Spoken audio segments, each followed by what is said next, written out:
பாக்கியத்துக்கு படபடவென்று நெஞ்சு அடித்து கொண்டிருந்தது. பரன் மீது ஏறிய கணவர் பாலசுந்தரம் தனது ரகசிய சேமிப்பை பார்த்திருப்பாரோ என்கிற எண்ணம் அவளது நாவை உலர்த்தியது. அவள் செய்திருப்பது, இன்னும் செய்து கொண்டிருப்பது ஒன்றும் பெரிய தப்பில்லை என்பதை பற்றிய ஐயம் மட்டும் அவளுக்கு இல்லை. யார்தான் அந்த தப்பை செய்யவில்லை? கிட்டத்தட்ட ஊரிலுள்ள பெண்கள் எல்லோருமே தான் கணவனுக்கு தெரியாமல் காசு சேர்த்து வைத்துக் கொள்ளுவது என்கிற காரியத்தை செய்து கொண்டிருக்கிறார்கள். இவள் மட்டும்தான் அதை செய்து வருகிறாளா என்ன? ஆனால் அவ்வாறு தனக்கு தெரியாமல் தன் காசையே அவ்வப்போது எடுத்து ஒரு மனைவி சேர்த்து வைத்துக் கொள்வதில் தப்பொன்றும் இல்லை என்பதை கணவன்மார்கள் ஒப்புக்கொள்வார்களா? தான் படுத்துக்கொண்டிருந்த கட்டளைக்கு பக்கத்தில் நின்று மாத்திரையை பொடித்து வெந்நீரில் கலக்கிக் கொண்டிருந்த பாலசந்திரத்தின் முகத்தை அவள் கூர்ந்து பார்த்தபடி இருந்தாள். ஆனால் அவரது முகத்திலிருந்து அவளால் ஒன்றும் கண்டுபிடிக்க முடியவில்லை. அது எப்போதும் போன்றே இறுகியிருந்தது. அதென்ன அப்படி ஒரு மரத்தட்டு மூஞ்சியோ? எந்த உணர்ச்சியையும் வெளிப்படுத்தாத தோசைக்கல் முகம். மிக மிக அதிகமான ஆத்திரமும் எரிச்சலும் எழுந்தாலன்றி இன்பம் துன்பம் யாவற்றிலும் ஒரே மாதிரியாக உணர்ச்சியற்று இருக்கும் முகத்தை தனக்கு தெரிந்து அவள் வேறு யாரிடமும் கண்டதில்லை. அவள் அப்பாவுக்கு கொஞ்சம் அது மாதிரியான வெற்று முகம் உண்டு. ஆனால் அவர் கூட அம்மாவை எப்போதாகிலும் சத்தம் போட்டு முகக்கோணல்களுடன் கோபித்து பேசியதுண்டு. ஆனால் இந்த மனிதர் அவளுக்கு வாய்த்தவர் அவளிடம் அதிர்ந்து கூட பேசியதில்லை. அதற்குரிய வாய்ப்பை அவருக்கு அவள் அளித்ததில்லை என்பது வேறு விஷயமானாலும் கூட ஓர் ஆண் பிள்ளை எப்படி இவ்வளவு ஞானத்துடன் வளைய வர முடியும் என்பதை பற்றிய வியப்பை அவ்வப்போது அவளால் அடக்கிக் கொள்ள முடிந்ததே இல்லை. உணர்ச்சிகளை இலேசில் காட்டாதவர் என்பதால் பாலசுந்தரம் மதிப்பிற்குரிய மனிதர் என்கிற நிலையை அவருக்கு தெரியாமல் காசு சேர்த்து வைத்திருப்பதன் வாயிலாக அவள் அவமதித்து விட்டதாய் அவர் கருதினால் என்ன செய்வது என்கிற பயத்தில்தான் அவளுக்கு அந்த படபடப்பு வந்தது. பாலசுந்தரம் அவளுக்கு வாழ்க்கையில் என்ன குறை வைத்தார்? எந்த குறையும் வைத்ததில்லை. ஒரே ஒரு முக்கியமான குறையை தவிர, அது கூட அவர் வைத்த குறை என்று அப்பட்டமாய் சொல்லிவிடுவதற்கில்லை. அது அவளுடைய குறையாகவும் இருக்கக்கூடும். திருமணமாகி 18 ஆண்டுகள் குழந்தை பேறு இன்றியே கழிந்துவிட்டன. அதில் இருவருக்குமே வருத்தந்தான். அவள்தான் அதை எண்ணி அழுது அழுது மாய்வாளே ஒழிய அவர் வாய்விட்டு புலம்பியது கூட இல்லை.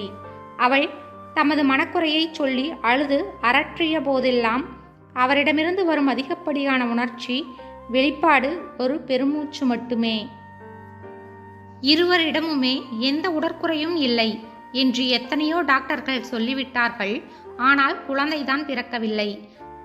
பாலசுந்தரத்துக்கு புனித பயணங்களிலும் கடவுளிடம் இதை கொடு அதை கொடு என்று கேட்பதிலும் சிறிதளவும் நம்பிக்கை இல்லாவிட்டாலும் அவளது திருப்திக்காக அவளுடன் அவள் செய்த அத்தனை பிரார்த்தனைகளிலும் யாத்திரைகளிலும் பங்கேற்றார். டாக்டர்கள் சொல்லிவிட்ட போதிலும் கூட குறை என்று ஏதோ இருந்ததால் தானே குழந்தை பிறக்கவில்லை என்கிற கேள்வி அவளை எப்போதும் அரித்து கொண்டிருந்தது.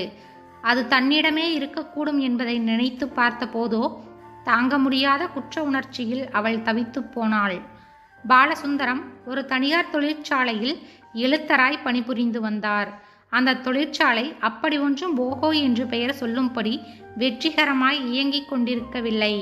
அதனால் பெரிய தொழிற்சாலைகளில் கொடுக்கப்படும் ஊக்கத்தொகை வசதி போன்றவை அவருக்கு கிடைத்ததில்லை. சம்பளமும் அதிகமில்லை.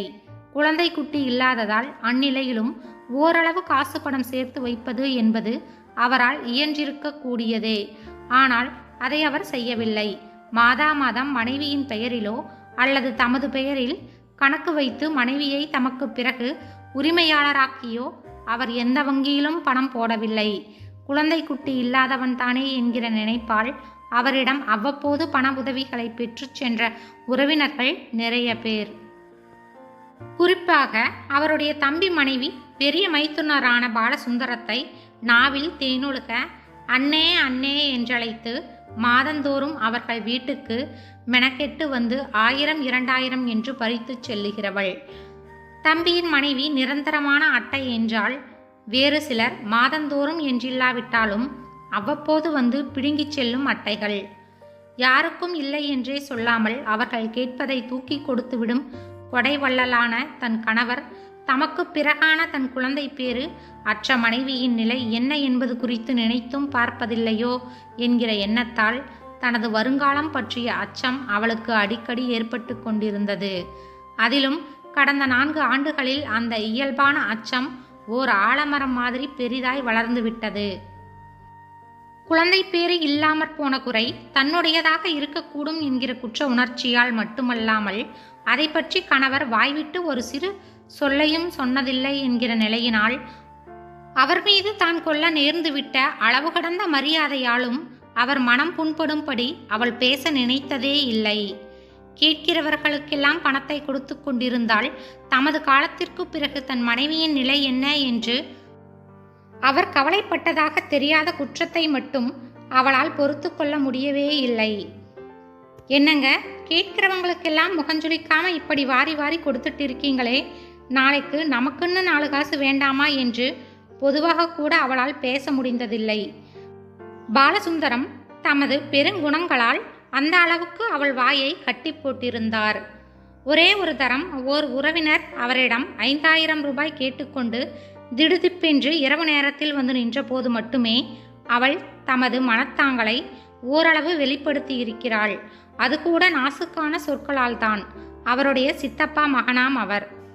அவரை அவள் அதற்கு முன்னால் பார்த்தது கூட இல்லை. தம் உறவினர்கள் கேட்டபோதெல்லாம் பாலசுந்தரம் கேள்வி எதுவும் கேட்காமல் பணத்தை வாரி இறைப்பதாய் கேள்விப்பட்டு விட்டே அவர் வந்திருந்தார் என்பது அவளது ஊகம். சிலர் கடன் கேட்டுவிட்டு அதுக்கென்ன, நீங்க திருப்பி தர வேணாம் என்று அவர் சொல்லுவதற்கு அப்படியே செவி சாய்ப்பார்கள். சிலர் வெட்கமின்றி தானம் கேட்பது போன்றே கேட்பார்கள். இரவு நேரத்து சித்தப்பா மகன் அதை கூட அவர் கடன் என்று சொல்லி கேட்கவில்லை. தாம் அத்தனை நாட்களாக பாலசுந்தரம் வீட்டிற்கு வந்து பார்க்காத குற்றத்திற்கு முதலில் அசடு வழிய மன்னிப்பு கேட்டுவிட்டு தாம் வந்த நோக்கத்தை பளிச்சென்று வெளிப்படுத்தினார். நீ நிறைய தான தர்மம் பண்றதாய் கேள்விப்பட்டேன் பாலு, எனக்கும் ஒரு 5000 ரூபாய் கொடுத்தியானா ரொம்ப உபகரமாக இருக்கும். நான் கடனில் மூழ்கிட்டு இருக்கேன். கடன்காரன் நாக்கை பிடுங்குற மாதிரி நேற்று வீட்டு வாசலில் நின்று கத்திட்டான். உன் ஞாபகம் வந்தது, ஓடி வந்தேன். கஷ்டம் வரும்போது மட்டும் வந்துட்டானேன்னு தப்பாக நினைக்காதே. ஆனால் இத்தனை நாளும் நான் வராததென்னவோ தப்புதான் என்று அந்த வெக்கங்கெட்ட மனிதன் சொன்னதும் ஒரு கேள்வி கேட்காமல் 2000 ரூபாயை தூக்கி கொடுத்துவிட்டு, என்கிட்ட இம்புட்டு தான்ப்பா இருக்குது, நீ நினைக்கிற மாதிரி 5000 எல்லாம் என்னால் தானமாக தர முடியாது என்று கூறிய கணவரின் தானத்தனத்தை இப்போது நினைவு கூர்ந்த போது பாக்கியத்துள் ஆத்திரம் பெருகியது. சம்பாதிக்கிற மகளோ அல்லது இன்னும் கொஞ்ச நாட்களில் சம்பாதிக்க போகிற மகனோ இருந்தாலும் பரவாயில்லை என்று அவள் எண்ணினாள். அவருக்கும் அவளுக்கும் 12 வயது வித்தியாசம் இருந்தது. அந்த வயது வேறுபாட்டை பாராட்டாமல் தான் அவள் அப்பா அவருக்கு அவளை மணமுடித்து கொடுத்தார். காரணம், பையன் தப்பு தண்டாவுக்கு போகாத நல்ல பிள்ளை என்பதுதான். இருவருக்கும் இடையே இருந்த வயது வேறுபாடு வெளியே தெரியவும் இல்லை. காலந்தாழ்த்தி பாலசுந்தரம் மனம் செய்து கொண்டதற்கு காரணம் அவர் இளவயதில் தேசிய இயக்கத்தில் ஈடுபாடு கொண்டிருந்ததுதான். தேசிய இயக்கத்தில் அவரோடு பங்கு கொண்ட எத்தனையோ நண்பர்கள் கண்ட கண்ட நேரங்களில் வந்து வீட்டுக் கதவை தட்டுவார்கள். அவர்களுக்கெல்லாம் பாக்கியம் உடனே சமையல் செய்து போட வேண்டியிருக்கும். அவள் என்றுமே அதற்கு முகம் சுளித்தது கிடையாது. சாப்பாடு போடுவது தப்பில்லை, அதனால் ரொம்பவும் செலவாகிவிடப் போவதும் இல்லை. ஆனால் இப்படி 1000 தூக்கி கொடுத்துவிட்டு மறந்து போவதை அவளால் தாங்கிக் கொள்ள முடியவில்லை. தன்னை காட்டிலும் 12 வயது மூத்த பாலசுந்தரம் திடீரென்று இறந்து அந்த சொல்லுக்கு மேல் அவளால் சிந்திக்க முடியவில்லை. அதை அவளால் சகிக்க முடியவில்லை. அவர் போய் தான் இருப்பது என்கிற நிலை தாழ முடியாத ஒன்றாய் தெரிந்தது. ஆனாலும் அப்படி நேர்ந்துவிடக்கூடும். அவளை காட்டிலும் 12 வயது மூத்தவராயிற்றே. அதிலும் கடந்த சில ஆண்டுகளாய் அவருக்கு இரத்த அழுத்தம் வந்துவிட்டால் தாக்கு பிடிப்பது சிரமம்தான். மிக மிக கவனமாய் இருக்க வேண்டும். அவளும் அவரை கண்ணின் மணியாய் கவனித்து கொண்டுதான் வருகிறாள். ஆனால் மனிதர்களின் கவனங்கள், முன்ஜாக்கிரதைகள், ஏற்பாடுகள், மருத்துவம் ஆகிய எல்லாவற்றையும் மீறிய ஒன்று இருக்கிறதே, அதை வெல்ல முடியுமா? அள்ளி அள்ளி எல்லாருக்கும் இருப்பதையெல்லாம் வழங்கிவிட்டு அவர் ஒரு நாள் கண்மூடிவிட்டால் பிறகு அவளுடைய கதி என்ன? அதை பற்றிய சிந்தனை கொஞ்சமேனும் அவருக்கு இருக்க வேண்டாமா? இந்த அவருடைய கவனக்குறைவை அவள் எப்படி அவரிடமே சொல்ல முடியும்? அதனால்தான் அவருக்கு தெரியாமல் அவள் காசு சேர்த்து கொண்டிருக்கிறாள். அதில் எந்த தப்பும் இல்லை. ஒருவேளை அவரது நோய் முற்றி தாம் சாகப்போவதை முன்கூட்டியே உணர்ந்து கொண்டு, உனக்குன்னு நான் எதுவும் வைக்கலையே பாக்கியம், எனக்கு தோணவே இல்லை, என்னை மன்னிச்சிடு என்ற ரீதியில் பேசுவாராயின், நீங்கள் அதை பற்றி கவலையே படாதீங்க, உங்களுக்கு ஒன்றும் ஆகாது. அப்படியே ஆனாலும் நான் உங்களை உங்கள் சொந்தக்காரங்க ஏமாற்றி தெருவில் நிற்க வச்சுட்டா என்ன செய்யறதுன்னு பயத்தில் 3 லட்சத்துக்கு மேலே சேர்த்து வச்சிருக்கிறேன். நமக்குன்னு 4 காசு வேணுமே. நாளைக்குங்கிறதுக்காகவே சேர்த்தது அந்த காசு. ஆனால் உங்களுக்கு தெரியாமல் அந்த காரியத்தை செய்ததுக்காக என்னை மன்னிச்சிடுங்க என்று உண்மையை சொல்லிவிட்டால் தீர்ந்தது என்று அவள் இப்போது நினைத்தாள். மருந்து பொடியை சுடுநீரில் கலக்கி அவளிடம் நீட்டியவாறு, இந்தா பாக்கியம், சாப்பிடு, கொஞ்சம் கசக்குமாம், கண்ணை மூடிக்கிட்டு கடகடன்னு குடிச்சுடு என்ற பாலசுந்தரத்தை ஓரத்து பார்வையால் கவனித்தவாறு அவள் மருந்தை வாங்கி கொண்டாள். 3,800,000 ரூபாய் சேமிப்பை காட்டிய அஞ்சலக வங்கி கணக்கு புத்தகத்தை அவர் பரன் மீது ஏறிய போது பார்த்திருப்பாரா இல்லையா என்பதை அந்த முகத்திலிருந்து அவளால் தெரிந்து கொள்ளவே முடியவில்லை. வீட்டில் வேறு எங்கு வைத்தாலும் அவர் கண்ணில் அது பட்டுவிடுமோ என்கிற அச்சத்தில்தான் அவள் சமையற்கட்டுக்கு பரனின் முன்னடியில் அதை வைத்திருந்தாள். ஒரு முற்காலியின் உதவியுடன் 3 மாதங்களுக்கு ஒருமுறை அவள் அதை எடுப்பாள். எடுத்துக்கொண்டு கையிருப்புடன் அஞ்சல் அலுவலகம் சென்று புத்தக இருப்பு தொகையை ஏற்றி எழுதிக்கொண்டு திரும்பி வருவாள். வருகின்ற புதன்கிழமை போக வேண்டும் என்று நினைத்திருந்த நேரத்தில் அவளுக்கு உடம்பு சரியில்லாமல் போய்விட்டது. 2 நாட்களாக தலை சுற்றலும் வாந்தியுமாக அவஸ்தைப்பட்டு கொண்டிருந்தாள். வெறும் பித்தன்தான் 3 நாட்களில் சரியாய் போய்விடும் என்று டாக்டர் சொன்னதாக அவர் அவளிடம் கூறியிருந்தார். அன்று அவர் அவளுக்காக விடுப்பில் இருந்தார். தனக்கு ஒன்றுமில்லை என்றும் அவர் தனக்காக விடுப்பில் இருக்க வேண்டாம் என்றும் அவள் சொல்லியும் அவர் கேட்கவில்லை. அன்பு நிறைந்த கணவருக்கு தெரியாமல் தனக்கென்று காசு சேர்த்து வைத்துள்ள குற்றத்தை செய்யாமல், எனக்கும் கொஞ்சம் காசு தாருங்கள் என்று கேட்டோ அல்லது என் பெயரில் நமக்கென்று மாதா மாதம் கொஞ்சம் பணம் போட்டு வைக்கிறேன் என்று அவரிடமே சொல்லிவிட்டோ அந்த காரியத்தை செய்திருக்கலாமே என்று இப்போது அவளுக்கு தோன்றியது.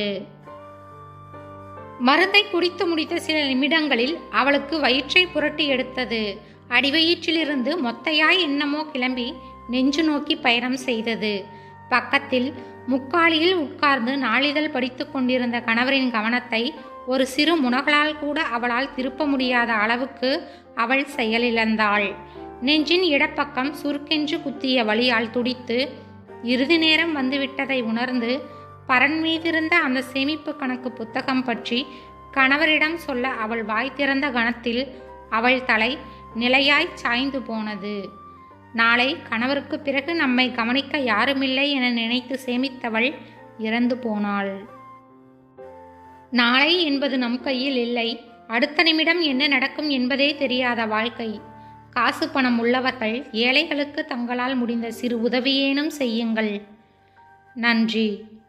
இந்த கதை உங்களுக்கு பிடிச்சிருந்தா மறக்காமல் லைக் அண்ட் சப்ஸ்கிரைப் செய்யவும். நன்றி.